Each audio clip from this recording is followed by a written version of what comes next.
10 குறளை சொல்லுங்க, பரிசு தொகையை வெல்லுங்க. தமிழ் சொந்தங்கள் அனைவரும்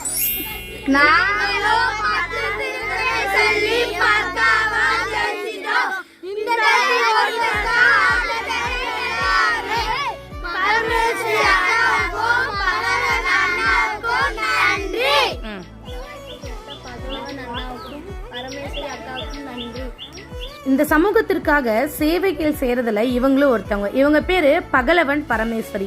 இவங்க 2 பேரும் சேர்ந்து திருக்குறளுக்காக தங்களால முயன்ற வரைக்கும் திருக்குறளை எல்லா குழந்தைங்களையும் கொண்டு சேர்க்கணும்னு நிறைய முயற்சிகள் பண்றாங்க. அந்த வகையில 10 குறளை சொல்லி பரிசை வெல்லுங்கன்னு ஒரு போட்டி நடத்தினாங்க. அந்த போட்டியில போன மாசம் என்னோட மாணவி மோனிசா பார்த்தீங்கன்னா 10 குறள் சொல்லி அந்த பரிசையும் வென்னுட்டாங்க. அதுக்கான ஒரு வீடியோ பதிவு தான் இது. அடுத்த முறை என்னோட பசங்க எல்லாருமே ட்ரை பண்ணுறேன்னு சொல்லியிருக்காங்க. இந்த மாதிரி குழந்தைங்களை ஊக்கப்படுத்தி அவங்கள இன்னும் திருக்குறளில் ஆர்வம் காட்ட வச்ச பரமேஸ்வரி அவங்களுக்கும் பகலவன் ஐயா அவங்களுக்கும் ரொம்ப நன்றி. தொடர்ந்து உங்கள் சேவை தொடரணும்னு எங்களோட குட்டீஸ் சார்பாகவும் என்னோட சார்பாகவும் வாழ்த்துக்களை தெரிவிச்சுக்கிறோம். மேலும் மேலும் இந்த மாதிரி நிறைய பணிகளை நீங்கள் செஞ்சுட்டே இருக்கணும். நன்றி.